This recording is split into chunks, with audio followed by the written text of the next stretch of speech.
Hola mis alumnos, ¿cómo están? Soy su profesor José Antonio del módulo 6. Es nuevamente un placer poder estar aquí con ustedes en las reflexiones de lo que nos ha significado esta semana, en la que pues a lo largo de los diferentes textos que hemos podido trabajar y analizar, podemos darnos una idea de lo difícil que fue hacer la construcción de la nación.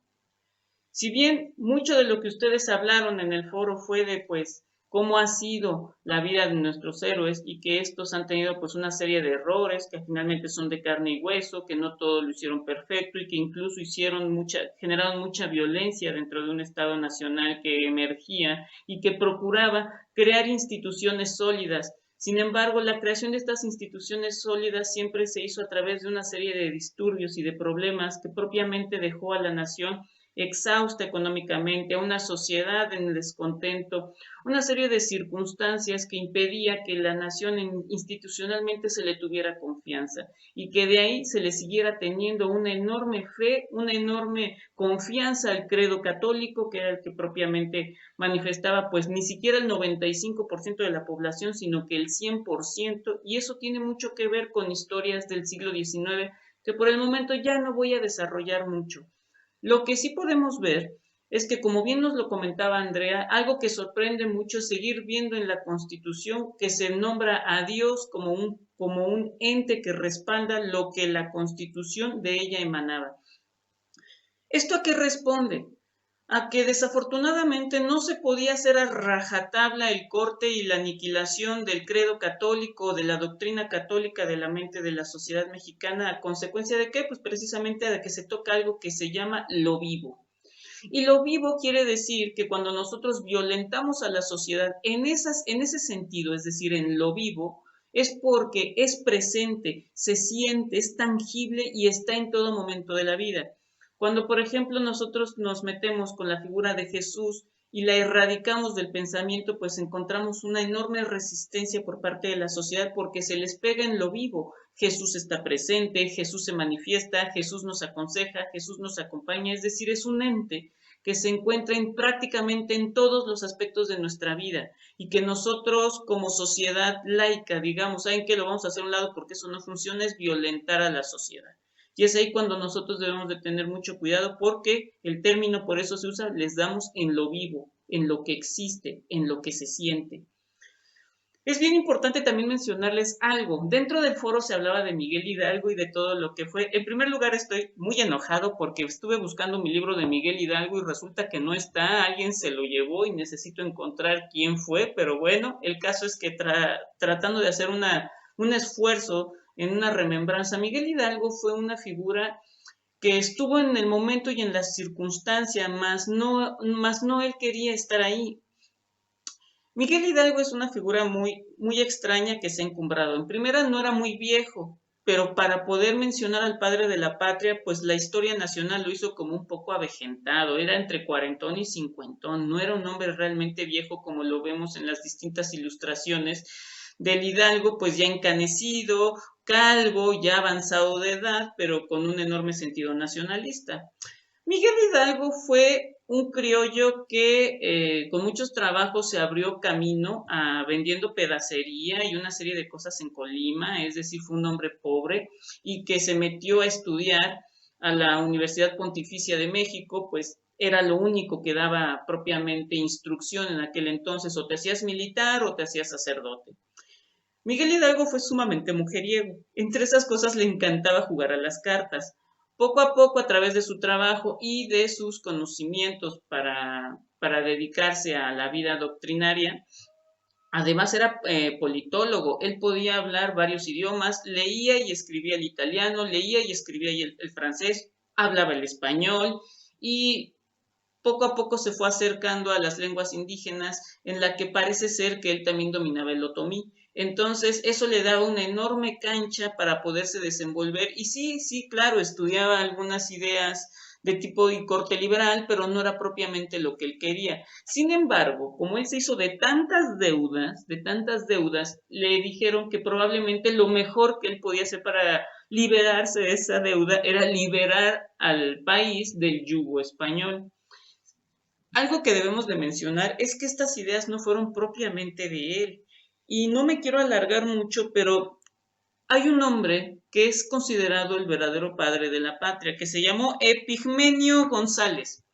Epigmenio González fue un individuo que estuvo muy cerca de Miguel Hidalgo y incluso le llegaba a ayudar en muchas cosas y le inculcaba a las personas la idea de liberar al país y poder establecer tres poderes. Él quería, debe de existir tres poderes que se encarguen del gobierno de la nación y no que recaiga en un solo individuo y que existan tantas injusticias en la que los criollos podamos participar en la vida política porque nosotros ya somos de aquí y no tiene por qué el gobierno español limitar nuestra participación y solo las personas de origen español puedan gobernar.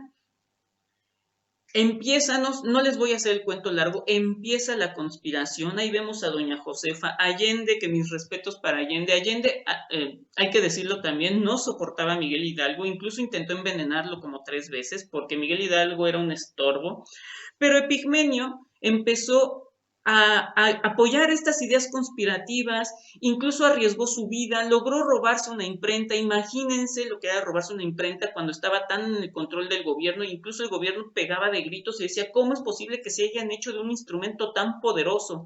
Se hizo de la imprenta, empezó a decirle a los campesinos, a todos los indígenas, que empezaran a armarse. Él mismo se robaba todos los metales porque en la época estaba prohibido que los indígenas portaran con armas de metal y lo único que se les permitía era tener un palo para defenderse.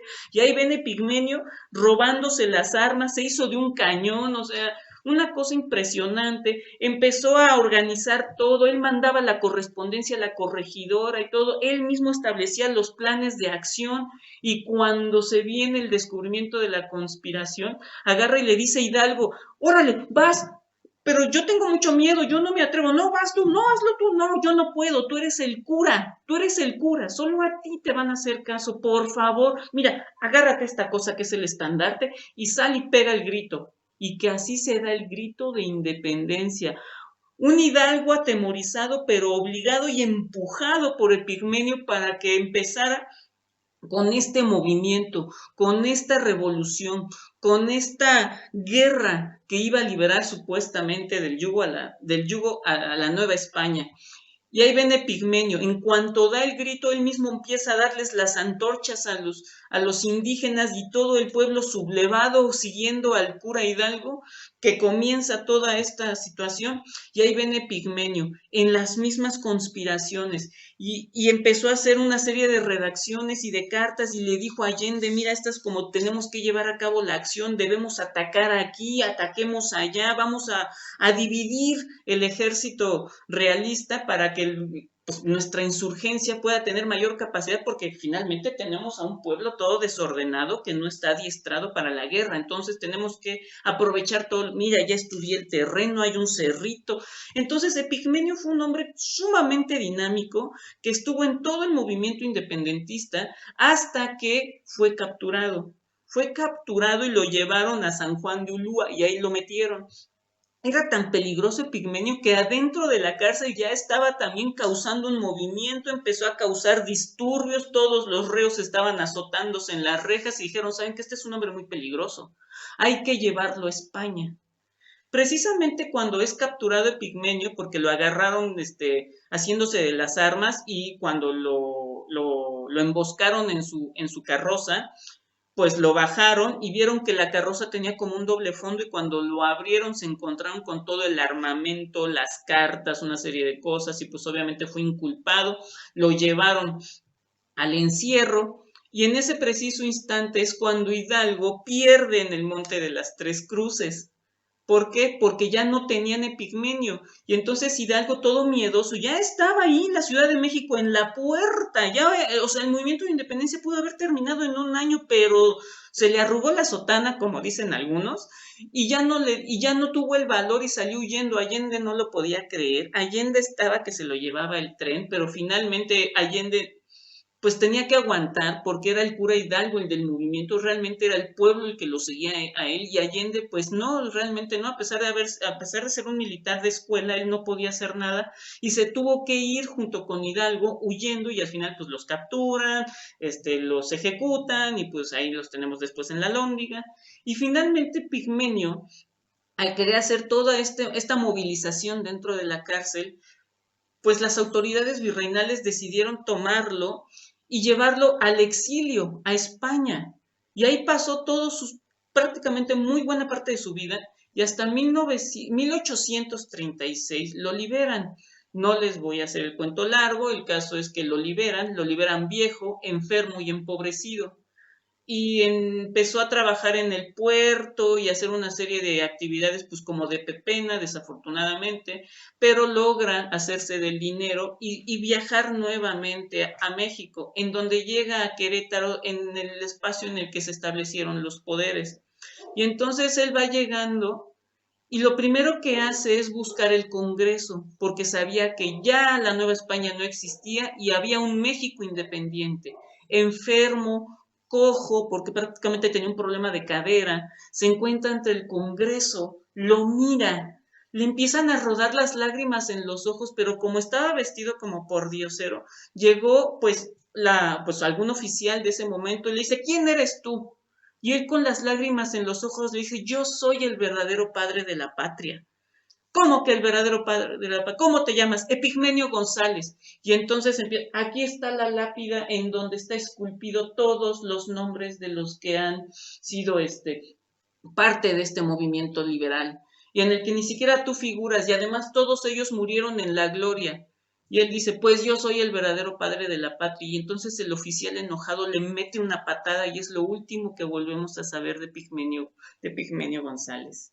Entonces, así es la historia. Entonces, la verdad es que cuando ustedes escuchen el grito de independencia y escuchen ¡Viva Hidalgo! ¡Viva Morelos! ¡Viva la Josefa Ortiz de Domínguez! Pues por ahí debemos de mencionar a veces a Epigmenio González.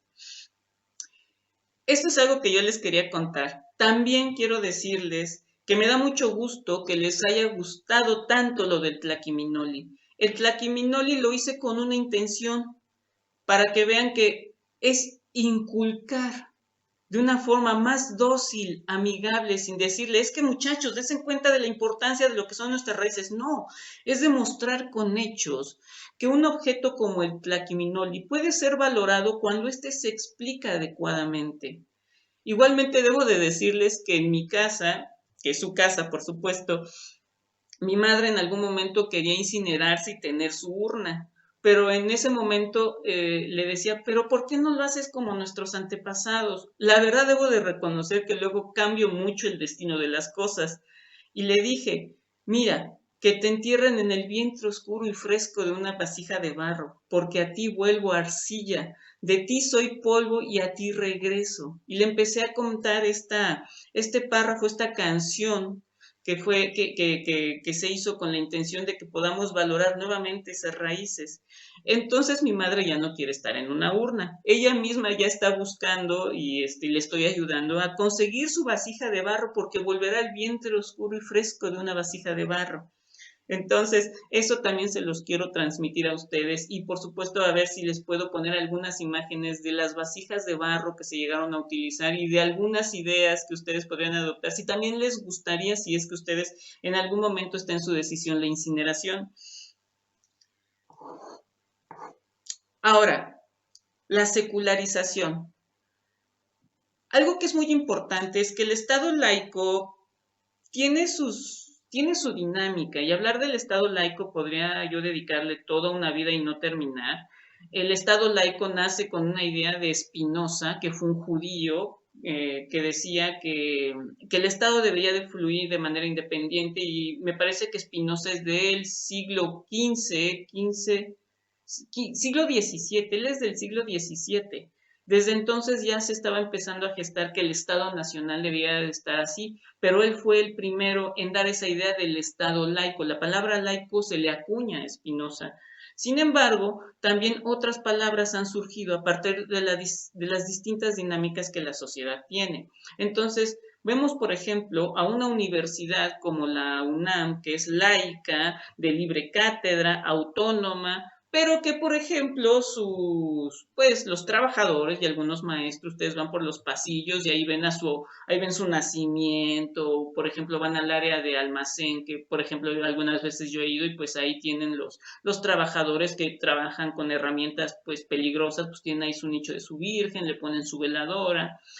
Esa es la laicidad, el nivel de lo laico que puede haber en una institución, pero también ese no es el problema. Encontramos también el arbolito de Navidad, el nacimiento, la ofrenda misma. Entonces, ¿qué debemos de entender de lo laico dentro de una institución? Pues lo laico es que no interfiera en la dinámica de la institución. Si la institución tiene a sus trabajadores con su nacimiento o su nicho y son muy felices, no hay problema mientras esto no interfiera con la dinámica de la institución que se dice pública y laica. Como es, por ejemplo, nosotros en la UPN, por ejemplo, tenemos la oportunidad de ver estas muy bonitas ofrendas que se hacen y que podría decirse, es que se está violando lo laico porque sí, y no, pues sí, pero si te fijas, no importa que tú a qué credo pertenezcas, tú tendrás acceso a esta universidad independientemente de que su población haga esto de las ofrendas como parte de lo que es la conservación de nuestras prácticas culturales. Muy bien. Entonces, ya no me quiero alargar mucho. Lo que también les quiero decir es que efectivamente la sociedad en sus distintas encuestas, pues es triste y lamentable que no se pueda decir más allá de que México es cultura, comida, una serie de cosas. Ustedes sabían que, por ejemplo, Francia y España, pero ahorita voy a hablar un poquito de Francia. Francia es un país en el que sus ciudadanos tienen un fuerte vínculo con sus autores, con los escritores y les rinden un enorme culto, hay una identidad muy fuerte, el lenguaje por lo mismo es tan rico, el francés, o sea, tú hablas con un francés y ves que tiene un lenguaje muy bien empleado, no utiliza caló o palabras que no existen, que son inventadas, propiamente de su idioma francés, sino que vemos a un francés que puede expresarse adecuadamente. ¿Por qué? Porque ellos le tienen un profundo amor eh, a sus géneros literarios, a sus autores, a su prosa. Ahí hay un vínculo más allá de lo histórico y eso que sabemos que los franceses, pues Europa tiene una historia impresionante pues desde antes de Carlomagno, desde antes de, por ejemplo, cuando ellos son celtas, pero obviamente vienen de una rama distinta a los celtas, porque el celta que nosotros conocemos, que siempre es como muy legendario, pues es inglés, pero como ustedes lo saben, o si no lo sabían, lo que es los vikingos, todos los nórdicos, entre ellos los celtas, los britones, fueron trotamundos que invadieron prácticamente el globo terráqueo y de ahí que parte de la corriente celta haya estado en Francia. Es decir, ellos tienen muchísima historia. Sin embargo, además de esa profunda historia que ellos tienen, no dejan de seguirse actualizando en su cultura y reconocer que al día de hoy o del siglo pasado o de hace 50 años encontramos autores que aún ofrecen identidad, ofrecen valores cívicos y ofrecen un nacionalismo muy fuerte. Y lo mismo ocurre en España. España es un país muy culto. Desafortunadamente es el país más atrasado de Europa, pero tiene que ver más con su gente política que por su sociedad. O sea, realmente la sociedad lee mucho y el Quijote es un texto, por ejemplo, que ellos leen con mucha frecuencia, es algo que se apropiaron y que con ese texto se fija la lengua española. ¿Qué pasa entonces con México? ¿Por qué nos quedamos tan atrás que si bien es un pasado que debe reconocerse, que debe resaltarse, estudiarse, analizarse y apropiarse, pues también tenemos cosas que en la actualidad deberían de destacarse? Por ejemplo, a mí me cuesta mucho trabajo entender que nuestros estudiantes y nuestra sociedad no le pueda dar el peso real, más que los eruditos, de lo que significa, por ejemplo, Juan Rulfo, la pluma más valiosa y más fina que ha dado México. Si ustedes leen Pedro Páramo, pero verdaderamente se detienen, van a ver que él utiliza la palabra precisa en el momento preciso y en su circunstancia precisa. Utiliza un lenguaje que coloca en la voz de los indígenas como muy culto. Sin embargo, mucha gente dice que un indígena no puede hablar así, pero hay que recordar también que en Jalisco estuvieron los jesuitas, y los jesuitas si algo tuvieron fue la capacidad de instruir, de educar a los indígenas, y los indígenas podían expresarse con una retórica verdaderamente bella, pero se cree que Juan Rulfo fantaseaba con eso.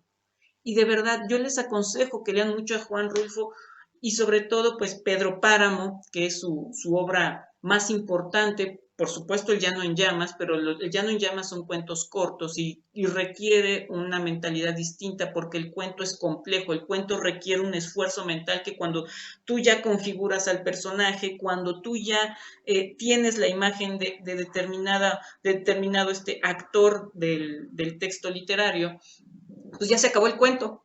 Y cuando empieza el otro hay que volver a hacer ese esfuerzo de imaginarnos la atmósfera, de imaginarnos a los personajes, la dinámica, su carácter, y cuando ya lo volvemos se vuelve a terminar. Entonces el cuento requiere de un esfuerzo distinto, de una capacidad de lectura de otra naturaleza. Pero lo que es, por ejemplo, Pedro Páramo no tiene ningún desperdicio. Vine a Comala a buscar a un tal Pedro Páramo y vemos a un Juan Preciado que empieza a cruzar una dimensión pues mágica, es un realismo mágico.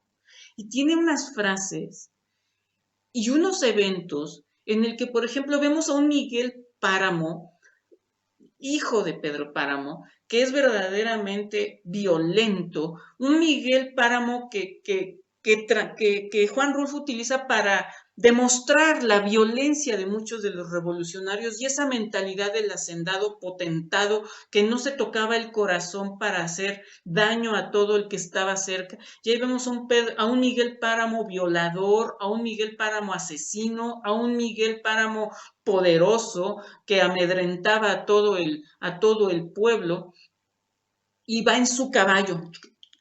Y en ese caballo, en la furia en la que él iba, salta una cerca, cae el caballo y continúa, pero todo empieza a llenarse de bruma, absolutamente todo. Entonces, Miguel Páramo decide bajarse del caballo y buscar dónde refugiarse porque la bruma es tan espesa que no le permite ver, y en eso toca a la ventana de una de las casas que él conocía perfectamente, y no era una ventana, era como de estos, no sé si ustedes han visto, por ejemplo, en las películas de la Edad Media, que abren dos maderos así porque no hay vidrio, sino que se cierra como con portezuela de madera, y entonces se abre, sale, me parece que es Eduviges, no es Eduviges, ya no me acuerdo bien, pero agarra y le dice, Miguel, por favor déjame entrar y déjame pasar la noche aquí, nada más que se vaya la bruma. La mujer se le queda viendo y le dice, gracias por venir a despedirte, ya puedes morir en paz. Resulta que cuando el caballo saltó la cerca y cayó el caballo, él se cayó también del caballo y se desnucó. Por eso empezó a ver todo con bruma. Y es cuando la mujer le dice, ya puedes descansar en paz. Se convirtió en un alma en pena y que estaba por todos lados. Y Juan Preciado, que es el hijo de Pedro Páramo, no sabe a qué mundo llegó. Y cuando va a buscar alojamiento, eh, Juan Preciado le dice a la mujer, ¿puedo quedarme aquí? Y ella le dice, tú hubieras sido mi hijo, porque yo estaba enamorada de Pedro Páramo, pero fue tu mamá quien me lo ganó. Tú hubieras podido ser hijo mío. Y así podemos ver cómo se hace una construcción histórica de la realidad de cada uno de los personajes y cómo termina Pedro Páramo. De verdad se los aconsejo mucho leer, pues ven eso, no lo entendemos, nuestra sociedad no se da cuenta de que tenemos plumas prodigiosas que también tienen mucho que darnos y mucho que reforzarnos de nuestra identidad. Sin más, me despido. Que estén muy bien y como siempre, estoy a sus órdenes.